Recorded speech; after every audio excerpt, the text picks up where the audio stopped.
Bom, o objetivo da aula de hoje é a gente entender o que é uma função inversa, tá?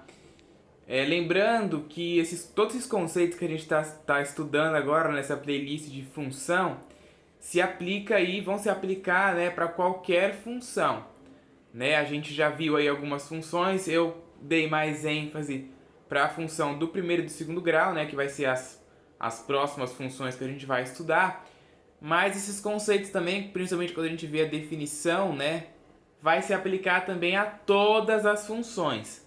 Função do primeiro grau, do segundo grau, do terceiro grau, função exponencial, função logarítmica, função trigonométrica, todas elas também têm aí uma inversa aí.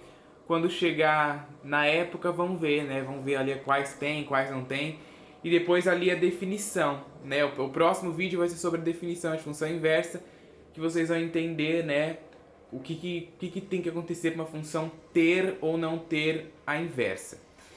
Nessa aula, o objetivo é entender o que é uma função inversa, só que a gente vai ver alguns exemplos. A gente vai ver dois exemplos, tá? Para introduzir aí essa ideia de função inversa e depois a gente vê a definição da função inversa. Então, ó, olhem bem aí, função inversa. Para calcular o valor de uma fatura residencial, a concessionária de energia elétrica de certa região multiplica o consumo em kWh por 1,25, obtendo o valor em real. Se o consumo mensal for de 267 kWh, por exemplo, o valor da fatura será de R$ 333,75, né? Porque se você pegar o 267 ali, que é a quantidade de quilowatt-horas, e multiplicar por 1,25, né, que é o valor por quilowatt-hora que a concessionária multiplica para dar o valor, vai dar 33,75, né? Então, quando a gente faz essa multiplicação aí da quantidade de quilowatt-hora pelo valor que custa cada quilowatt-hora, a gente obtém aí o valor da fatura da conta de luz, né? E essa fatura aí tem R$ 333,75. A função f de x igual a 1,25x associa o consumo em quilowatt-hora ao valor ao valor em reais da fatura. Bom, aí eu montei aqui um gráfico para a gente ver essa função aqui funcionando. Olha bem para esse gráfico, né? Esse gráfico é uma reta, aqui ficou meio torto, né? Porque já falei, quando a gente vai desenhar esses gráficos aqui tem outros aqui que ficou um pouco mais reto. Mas quando a gente vai desenhar esses gráficos assim, você desenhar a reta na lousa que é de vidro, não fica tão retinho o gráfico, né? Numa lousa que tivesse aqueles quadradinhos, tipo na Digis até ficaria, mas aqui mais foi o melhor que deu para fazer nesta lousa. Então, ó, essa função aqui, f de x igual a 1,25x, ela associa o consumo de quilowatt-hora ao valor em real. Ou seja, por exemplo, suponha que você consumiu 60 kWh. Então você vai calcular o F de 60 e vai fazer 1,25 vezes 60. Vai dar uma quantia e essa quantia vai ser o valor que vai chegar lá na sua conta para você pagar, se você tiver consumido 60 kWh, ok? Nesse gráfico dessa função é mais ou menos isso que está acontecendo. Ó, esse gráfico ele relaciona, né, uma função, uma relação. Ele relaciona o consumo em quilowatt-hora, ó, que é o eixo da horizontal aqui, com o valor em reais, né, ó, que é o eixo na vertical, ok? Aí eu coloquei aqui, ó, o consumo de 10 kWh, de 20 kWh, de 30, de 40 e de 50. Como que a gente está fazendo isso? Olha bem, se você consumir 10 kWh, você vai pagar R$ 12,5. Como que eu sei que eu vou pagar R$ 12,5? É simples. O que a gente está fazendo? A função que eu tenho é essa daqui, 1,25x. Para mim saber a quantia, né, qual o valor que eu vou pagar em 10 kWh, é eu calcular o f de 10. Eu calcular o f de 10 nessa função é eu pegar o 1,25 e multiplicar por 10. Quando eu faço essa multiplicação, né, multiplicar aqui por 10, é a mesma coisa que andar com a vírgula uma casa aqui para direita, né, ó. Então fica 12,5, ok? Então eu vou ligar o valor 10 com 12,5. Foi o que eu fiz aqui, ó. Liguei o valor 10 com o 12,5. E eu fiz isso para todos os outros, ó. Eu peguei aqui o consumo também em 20 kWh. Calculei o F de 20, né? Vim aqui, peguei o 1,25, multipliquei por 20, né? Calculando o F de 20 aqui, ó. E deu 25. Depois eu calculei o F de 30, que deu 37,5. Calculei o F de 40, que deu 50. E calculei o F de 50, que deu 62,5. Né? Isso aqui poderia continuar aí até quantos kWh você quiser, ok? Então, esse gráfico aqui, ele associa isso, o consumo em kWh e dá o valor. Olha a importância, né, que eu sempre bato nessa tecla de quando você vai construir um gráfico, você colocar todas as informações no gráfico, né? Ó, por exemplo, aqui a gente tem o eixo do consumo, né, ó, que é esse eixo aqui, o eixo da horizontal, e tem o eixo vertical, que é o eixo do valor. Nunca construam um gráfico e deixem de colocar o nome dos eixos. Entenderam? Quando for uma função assim, ó, quando você estiver trabalhando com uma função normal que relaciona um x com y, tem que colocar o eixo y, o eixo x, certo? Quando você estiver desenhando um gráfico, né, estudando um gráfico que nem esse, que envolve um contexto, né, ó, que envolve um contexto aqui, que o contexto aqui é o consumo, né, em kWh e o preço que a pessoa vai pagar por kWh, tem que colocar as informações no gráfico, porque se você não coloca, eu não sei o que é. Se não tivesse escrito aqui o consumo e nem aqui o valor, eu ia ter que ler o enunciado inteirinho para me conseguir entender, né? E quando você coloca as informações, já fica óbvio, né? Aqui você sabe, você está relacionando o consumo com o valor. É muito importante. Principalmente quando a gente está estudando função inversa, ó. Porque agora, aqui embaixo, a gente pode também escrever uma outra função g com o objetivo contrário desta função aqui. Qual que era o objetivo dessa função? O objetivo dela era a gente relacionar o consumo em kWh ao valor em reais da fatura.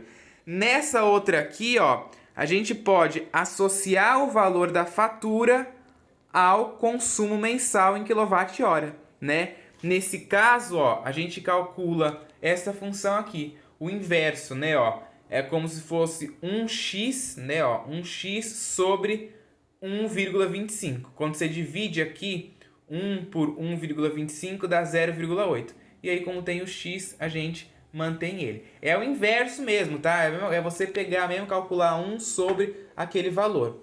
Só que em vez de deixar o x embaixo, né? Em vez da gente fazer isso aqui, ó.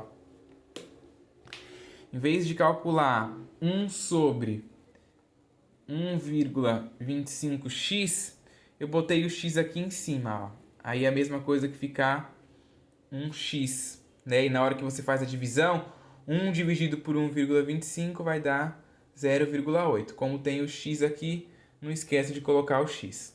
Foi isso que aconteceu aqui, tá? Para não ficar a dúvida. E aí eu monto, né? Eu montei o gráfico dessa função também. Ó, só que agora, olha a diferença. Aqui embaixo eu vou ter o valor, né? Ó, o valor no meu eixo horizontal sendo relacionado com o consumo, né? Então, o valor que eu vou pagar na minha fatura vai ser relacionado com o consumo que eu vou ter, né? Então, por exemplo, se eu paguei aqui R$ 12,50, é porque eu gastei 10 kWh. Se eu paguei R$ 25,00, é porque eu gastei 20 kW. Se eu paguei 37,5, 37,50, né, como a gente está falando de valor, 37,50 fica R$ 30. Se eu paguei R$ 50,00, eu consumi 40 kWh. Se eu paguei R$ 62,50, eu consumi 50 kWh, tá? E essa função g aqui, ó, a gente chama ela de inversa, tá? Porque a gente fez justamente o contrário daqui. Em vez de a gente relacionar o consumo com o valor, a gente relacionou o valor com o consumo. Note que para todo A pertencente ao domínio da função f, se f de A for igual a B, então g de B é igual a A. Né? Ó, isso aqui mostra justamente a ideia de inverso, né? Por exemplo, o f de 20 é igual a 25 na função f. Então vamos ver aqui, ó, na função f, o f de 20, ó, quando o x é 20, o y, ó, é 25. Tá vendo, ó? Quando eu gasto 20 kWh, eu pago R$ 25. E na função g, que é ao contrário da f, ó, o g de 25 é igual a 20. Vamos ver, ó. Vamos aqui na função g, aí a gente acha aqui, ó, g de 25 é igual a 20.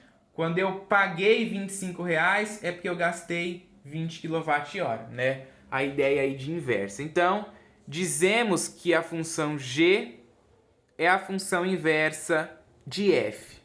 Ok? Ficou claro aí essa ideia, gente? Espero que tenha ficado claro essa ideia aqui dos gráficos. Que a função g aqui, ó, é a inversa da função f. Vamos ver um outro exemplo aqui agora, ó, com diagramas. Vamos lá, ó. A função f de a em b, definida por f de x igual a menos 2x, e a função g de b em a, né, representando aí o inverso, é definida por g de x igual a menos x sobre 2, com os elementos do conjunto A sendo menos 1, 0, 1 e 2, e os elementos do conjunto B sendo menos 4, menos 2, 0 e 2. Podemos representá-los pelos seguintes diagramas. Então, ó, a gente tem esse primeiro diagrama aqui, representando a função, o conjunto A e o conjunto B, né, e a função. Que a função transforma os elementos do conjunto A nos elementos do conjunto B. Né? Primeiro aqui da função f. Então vamos ver, ó. O A é sempre o domínio. O domínio são os valores que eu coloco no x. O B é o contradomínio, que são os valores que dão o y. Então vamos ver, ó. Quando o x na função f vale menos 1, ó, menos 2 vezes menos 1, né? Ó, calculando o f de menos 1, tirando o x daquela função lá e pondo menos 1. Vai ficar menos 2 vezes menos 1, menos com menos vai dar mais, e o resultado aqui vai dar 2, né? Menos 2 vezes menos 1 dá 2. Então tá aqui, ó, o menos 1 ligado com 2. Se eu pegar o zero, ó, calculando aqui o f de 0, menos 2 vezes 0 dá 0, ó. Então quando o x é 0, o y é 0. Calculando o f de 1, menos 2 vezes 1 dá menos 2. Então, ó, 1 ligado com o menos 2, né? Eu nem coloquei... Cadê? Vou pegar aqui a caneta que eu coloquei 2 ali, mas é menos 2. Ó, eu esqueci de botar o sinal aqui, tá? Menos 2.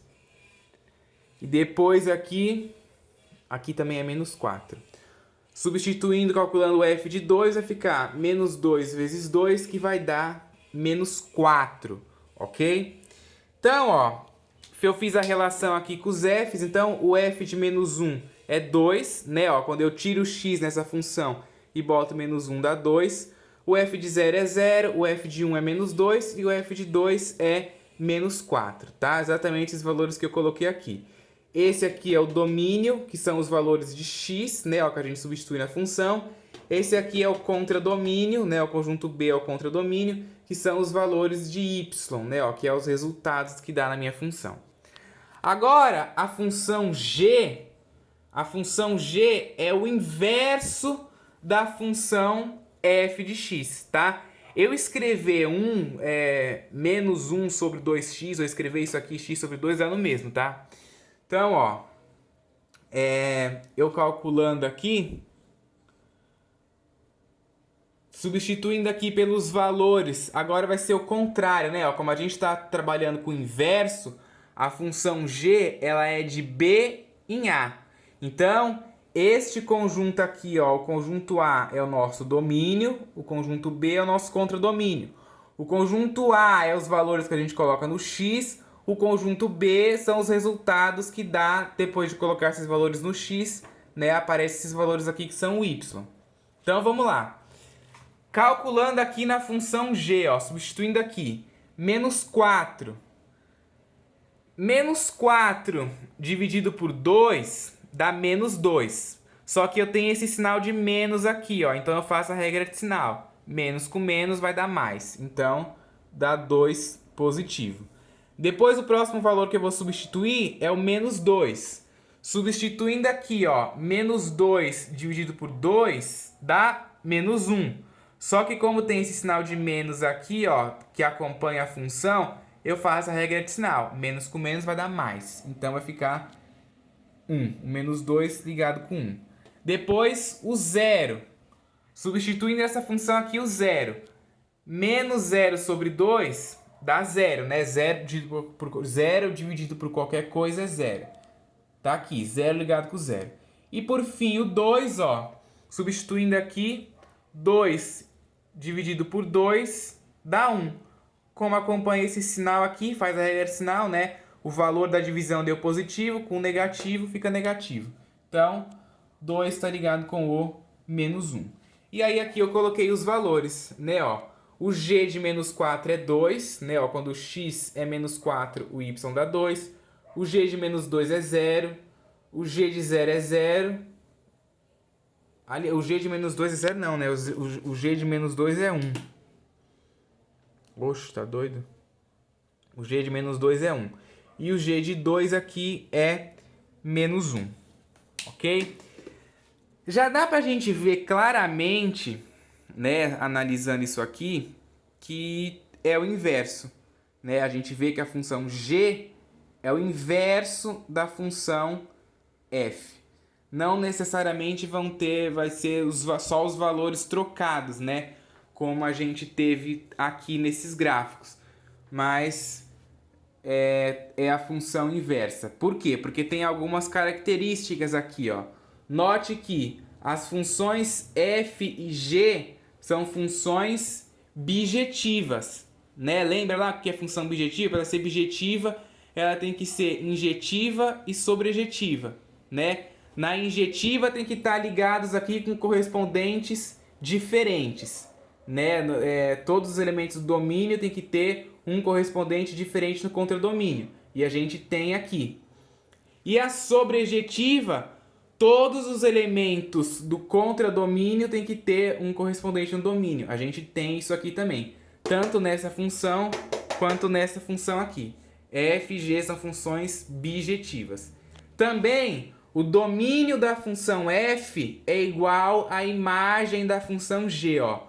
O domínio da função f, que tem os valores menos 1, 0, 1 e 2, é igual à imagem da função g, que também tem os mesmos valores, ó, menos 1, 0, 1 e 2. Ó, menos 1, 0, 1 e 2, só que tá ao contrário, né, ó, tá vendo? Aqui começou 2, 1, 0, menos 1, e ali começou menos 1, 0, 1 e 2, ok? E aqui você deve estar se perguntando, mas aqui não é o contradomínio? Sim, mas o que é a imagem? A imagem são aqueles valores do contradomínio que tiveram um correspondente no domínio, né? Ia dar os pares ordenados, menos 4 e 2, menos 2 e 1, 0 e 0, 2 e menos 1, tá? E também o domínio da função g é igual à imagem da função f. Ó, o domínio da função g é igual à imagem da função f, ó. Tá vendo aqui? Só que fica ao contrário, ok? E uma outra coisa é se o par ordenado xy, né, pertence à função f, então o inverso, né, yx, vai pertencer à função g.